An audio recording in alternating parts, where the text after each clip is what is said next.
नमस्कार। मैं डॉक्टर मीनाक्षी कर्ण जमशेदपुर झारखंड से आज दिनांक 18 अप्रैल 2025 को सदीनामा की ओर से संपादकीय लेकर उपस्थित हुई हूँ, जिसका शीर्षक है सबको है भड़कने का संवैधानिक मौलिक अधिकार, जिसे लिखा है हमारे संपादक आदरणीय राकेश अचल जी ने। मौलिक अधिकार उन अधिकारों को कहा जाता है जो व्यक्ति के जीवन के लिए मौलिक होने के कारण संविधान द्वारा नागरिकों को प्रदान किए जाते हैं। ये ऐसे अधिकार हैं जो व्यक्ति के व्यक्तित्व के पूर्ण विकास के लिए आवश्यक है और जिनके बिना मनुष्य अपना पूर्ण विकास नहीं कर सकता। हमारे संपादक महोदय जी ने सबको है भड़कने का संवैधानिक मौलिक अधिकार बहुत ही व्यंग्यात्मक ढंग से प्रस्तुत किया है। तो देखते हैं अचल जी ने क्या लिखा है। प्रस्तुत है आज का संपादकीय। देश के उपराष्ट्रपति श्री जगदीप धनखड़ को भड़कता देख कभी कभी मेरा मन भी भड़कने का करता है, लेकिन सवाल यह है कि मैं आखिर भड़कूं तो किसके ऊपर भड़कूं। संविधान ने भड़कने का अधिकार सभी को दिया है, इसलिए धनखड़ साहब भी भड़क रहे हैं और ममता बनर्जी भी, योगी आदित्यनाथ भी भड़क रहे हैं और तमाम दूसरे लोग भी।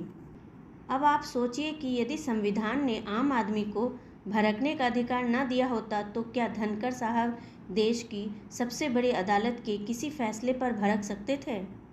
धनखड़ साहब उपराष्ट्रपति बनने से पहले बंगाल के राज्यपाल थे। उन्होंने भड़कना तभी से सीखा। वे जब बंगाल में राज्यपाल थे तब मुख्यमंत्री ममता बनर्जी पर दिन रात भड़का करते थे। उन्हें लगता था कि राज्यपाल का काम केवल और केवल राज्य की सरकार पर भड़कना होता है। धनखड़ साहब हालांकि वकील हैं, उन्होंने कानून पढ़ा है, किंतु जब वे कुर्सी पर होते हैं तो कानून वानून भूल जाते हैं। उपराज्यपाल के रूप में भी और राज्यसभा के सभापति के रूप में भी उन्होंने भड़कने के अलावा और कुछ याद नहीं रहता। वे विपक्ष के ऊपर लगातार बरसते हैं, बेमौसम बरसात की तरह। धनखड़ साहब आजकल सुप्रीम कोर्ट पर भड़क रहे हैं, संविधान पर भड़क रहे हैं। सुप्रीम कोर्ट की ओर से राष्ट्रपति और राज्यपालों को बिलों को मंजूरी देने के समय सीमा तय किए जाने पर उपराष्ट्रपति जगदीप धनखड़ भड़क गए हैं। उन्होंने कहा कि हम ऐसी स्थिति नहीं रख सकते जहां अदालतें भारत के राष्ट्रपति को निर्देश दें। उन्होंने कहा कि संविधान का अनुच्छेद 142 के तहत मिले कोर्ट का विशेष अधिकार लोकतांत्रिक शक्तियों के खिलाफ उपलब्ध न्यूक्लियर मिसाइल बन गया है। कभी कभी मुझे लगता है कि इस देश में संविधान को हमारे नेता एक कमसीन लड़की से ज़्यादा नहीं समझते और जैसे ही उन्हें मौका मिलता है वे इसे छेड़ बैठते हैं। संविधान से छेड़छाड़ इसके बनने से लेकर आज तक जारी है और जब भी किसी दल को अखंड या प्रचंड बहुमत मिलेगा, संविधान के साथ छेड़छाड़ की जाएगी। अब तक संविधान से छेड़छाड़ की कोई 106 घटनाएं हो चुकी हैं। कानून की शब्दावली में संविधान से छेड़छाड़ को संशोधन कहा जाता है। कांग्रेस ने चूंकि देश पर सबसे ज़्यादा समय तक राज किया है, इसलिए संविधान से छेड़छाड़ की वारदातें सबसे ज़्यादा कांग्रेस के समय में हुई है।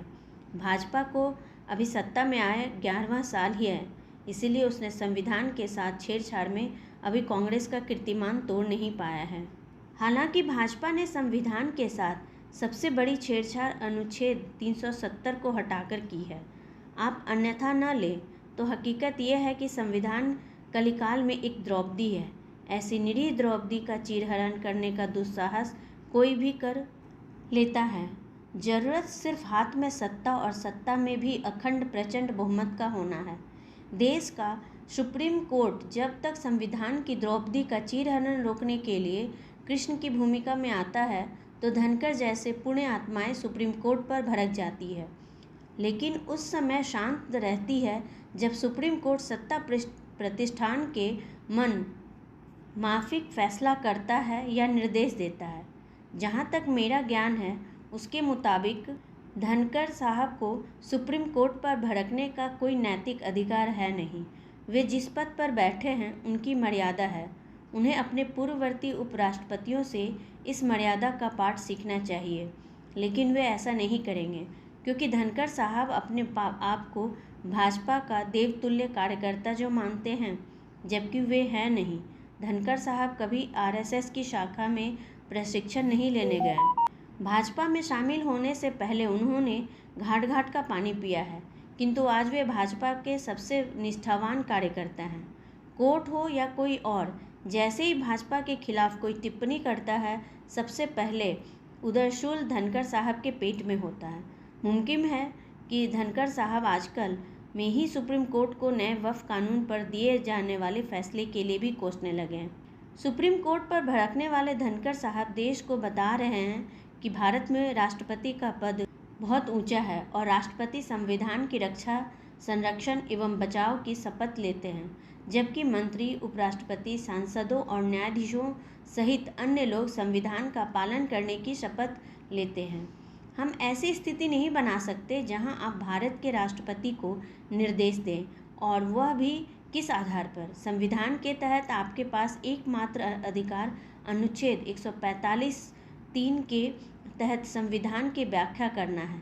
धनखड़ साहब भूल जाते हैं कि राष्ट्रपति का पद सचमुच बहुत ऊंचा है, किंतु उसे सचमुच इतना छोटा कर दिया गया है क्योंकि राष्ट्रपति अब देश के प्रधानमंत्री को केवल दही मिश्री खिलाने के अलावा कोई काम नहीं करता या करती है। संविधान की रक्षा, संरक्षण या बचाव नहीं, राष्ट्रपति ने अपनी भूमिका खुद ही बदल ली है। बहरहाल मैं माननीय धनखड़ साहब के लिए प्रार्थना करता हूँ कि ईश्वर उन्हें पल पल होने वाले उदरसूल से मुक्ति दिलाए। धनखड़ साहब उदरसूल से पीड़ित अकेले व्यक्ति नहीं हैं, बहुत से लोग हैं उनकी तरह, लेकिन जिसे उदरसूल होना चाहिए वे कभी अपना मुंह नहीं खोलता, न मणिपुर पर, न बंगाल पर, न अमेरिका पर, न चीन पर। उसने बोलना छोड़ ही दिया है, जैसे वो केवल अपने मन की करता है या फिर मन की बात कहता है। इस प्रवृत्ति को देशज भाषा में मन की मर्जी भी कहते हैं। तो ये था हमारा आज का संपादकीय। कल फिर लौटूंगी नए विषय, नए संपादकीय के साथ। तब तक के लिए मैं विदा लेती हूँ। नमस्कार।